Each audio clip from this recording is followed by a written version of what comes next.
Hi, everybody. Thank you for joining us this Saturday afternoon. Um, and this is on our new page. This is on our new page, Never Give Up. And the reason I named this page Never Give Up, because there's so many times I felt like giving up over the years, all the way from when I was younger to my adulthood and then so on. If you're watching, please say hi, people. Um, a lot of people know I've made some horrible mistakes in my life, but I always fall back on 1 John 1:9, where it says, He is faithful and just to forgive us our sins and cleanse us from all unrighteousness. Um, and believe me, I fell short. At a young age, around 7 years old, I was sexually abused by a swimming instructor. Um, I didn't tell my parents till a few years later, more or less out of fear. I remember screaming and crying all night long, and my dad would come in my room and ask me what was wrong. Of course, I didn't tell him. You know, um, and I lived with that for so many years. Then around the age of 13, I started getting in trouble for exposing myself. Well, my criminal record never went beyond exposing myself, and it was to people my age and younger.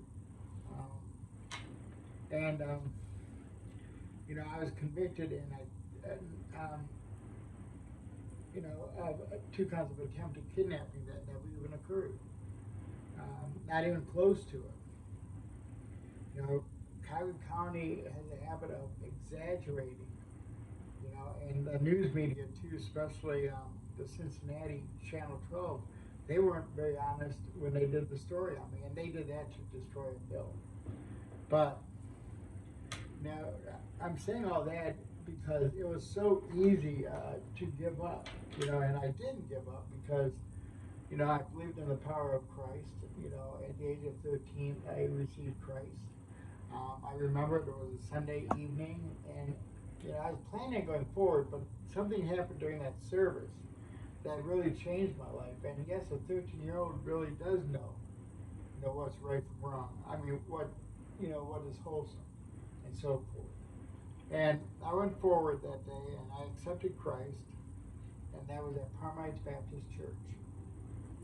My mom still goes there today, and she's in her 90s. My dad passed away a couple years ago. But they came from the old Baptist church, Aaron Avenue Baptist Church in Cleveland, which was an old German church. And there's a lot of German people at Parmites Baptist. But I remember after every time I did something wrong, I prayed to God. I said, I promise it will never happen again. Then here it goes, and it happens again. Um, like I said at the beginning, I always believed in 1 John 1:9, where it says He is faithful and just to forgive us our sins and cleanse us from all unrighteousness.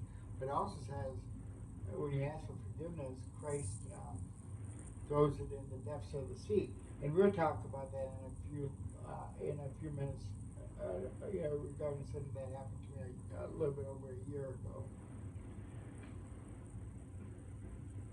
When I was around 12, I don't know if I was 13 or 14, I remember writing Chuck Colson. And he gave me a list of prisoners I could write, because I felt bad for them and I believe people could change. And I started writing to them, and they were very honest to me on what happened, and I had to appreciate it. Usually prisoners will not lie about their past, at least to people in there, because they know that it's so easy to find out somebody's past record. I will never look up somebody's past or tell anybody somebody's past. If they want somebody to know, they can share it with whoever. But I lost my track of thoughts for a second there. But there was, I had a lot of maturing and growing up to do. You know, I was very young when I did get into trouble and went to prison. Um, you know, and I always say it's for a crime I did not do because I never did attempted kidnapping. I was first charged public indecency, which would have carried 6 months, and that's what the charge was. Should have been, and that's what I was charged with first. But the judge asked me to go into counseling. My dad was there, and I agreed. And then I think it was, I don't know, it was 2 months later that I got an indictment from Carter County. And then, you know, they trick you, you know, into saying whatever they want you to say. And then I had an attorney that promised me I'd get out after 6 years, 8 months, and 21 days. I remember that just like it is today. But he didn't say that's when I would first go to the parole board, and then they would not release me. It was all a lie. And, you know, I was very disheartened with Carter County. I always owned up to the things that I did wrong. And I always believed in change, and I believe people can change. But there was times that I wanted to end my life just because I didn't know what to do anymore. I was tired of getting into trouble. I was tired of false hope, and so on and so on and so on. And even today, people are cruel. They harass you. They threaten you. You know, and you talk about adults, people in the church, broadcasters that don't repeat the truth. That's one thing I agree with Donald Trump on is fake news. You know, it's the evils in the world. It's those that don't worship God, and those that don't believe people can change. They're the ones that will sit down there and harass you. You know, I think part of the problem that we have in America is that taking God off of everything. You know, and then when you kneel to the flag, you're dishonoring God as well as the country. And people that do that do not, you know, if they really hate our country that much, they always can move out. I love our country. A lot of people died for our country, you know, and you know we need to respect that. But when I was in prison, and I did many years, you know, it took me really a long time to actually take the first step to say I really need to change. I'm tired of constantly getting into trouble. And a guy by the name of John Parsons came to me. We both worked in the handicapped lifers guard, and he said, "Hey, why don't you come and apply for the Horizon Initiative?" And I said, "Do they got food? What's the benefits?" You know, he said, "Oh, they got food, they got benefits." So he took me back, and I met, you know, a guy by the name of Jeff Hunsaker. Jeff was a good friend of mine, and he is still today. I see him once in a while at church. But I really wasn't sure if I really was interested. It was a year-long program. You know, and accepted all faiths, but each faith had their own group that they worshipped with. Mine was with a Christian. Jeff Hunsinger would play the guitar. You know, and we'd have devotions. Sometimes Chaplain Cola would come in. Sometimes Chaplain Smith. Sometimes Jeff Hunsinger did it. You know, so you know we did that. Then on Thursdays we had. I'm trying to think. I think it was Monday evenings we had what's called an outside brother would come in, and I was matched with a guy that really we had nothing in common. It was Phil Conway, who we're great friends today. Phil was a Democrat. I was a conservative. Phil was a Methodist. I was a Baptist. You know, now I'm a Methodist. I'm still a conservative. You know, I vote my convictions. I vote for people that don't believe in murdering babies. People that, support the ideals of the Bible. You know, and people that don't want to take prayer out of schools. And that's when a lot of the problems happen is when we started taking prayer out of the public schools. So, you know, I went through that program. It was about a year. We had, I think, an event during Christmas time where my parents were invited in. A lot of the guys had their wives, kids come in. Then at graduation, we had our families come in. Phil Conway came in. They had hot dogs, hamburgers, pop. Boy, I mean, I ate like a king that day. You know, because the food, you know, some of the food that they served would be labeled not consumption, not for humans consumption. I'll never forget that. You know, and I remember asking one of the officers, they said because it's cheaper. So they would give people food that's not for consumption by people, and probably not animals, but they would feed it to us. So I didn't go to child very often. My parents were very good to me. They paid for college classes. Um, they bought me a real nice TV. They sent me money in for commissary. Um, I remember I was doing arts and crafts, which I couldn't do, but I sure pretended I could. They brought me a box of matchsticks, and I'll never forget the first thing I made. It was supposed to be a cross, but the crossbars of the cross, one was real high, one was real low. I guess I did it wrong somehow, but you know, it was a thought that counted. When I completed Horizon, it was like a new whole look and outlook on life.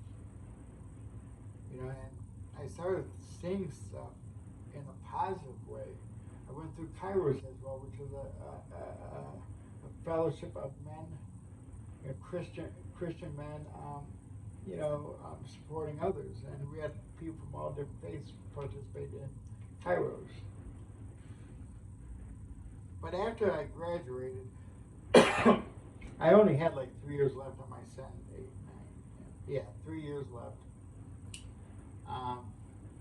And you know, I went to the pro board with like 18 months left, and I just told him, I said I refuse the pro, and I walked away. I did go to the whole board, but what's the sense going to the pro board, and get a pro and have to? I mean, I don't know how much pro I would have gotten. Under the old law, I think it was 2. But if I would do the last 18 months, I wouldn't have parole, and I had the right to live wherever I wanted to. I didn't have any restrictions of that nature. That doesn't mean I'm not careful. I'm very careful. But until I really rededicated my life to Christ, things pretty much stayed. You know, they didn't stay the same, but I still had a void in my life. You know, and I had to rededicate my life to Christ. You know, it's hard for me to get to church. I no longer can drive. I had a pretty bad stroke last year. And I didn't even drive before that, though. So, not to count on others, and it gets embarrassing at times that, you know, Phil, my outside brother, picks me up just about every Sunday. He's out of town this week. You know, so, you know, the fellowship that I have with Christian men is very important to me. I'm not too much into the dating scene because I have to date someone that shares the same passions as I do. One is a Christian, a non-smoker, person that believes that people can change, that was incarcerated, and people that would never give up. And, you know, I would hope that no one would give up that's watching today, because, you know, there's always someone you can call. You can always call me at 380-799-3868, and I will always listen. I may not be the brightest person around, but I will listen. You know, and I'll never judge anybody for whatever the issues that they're going through.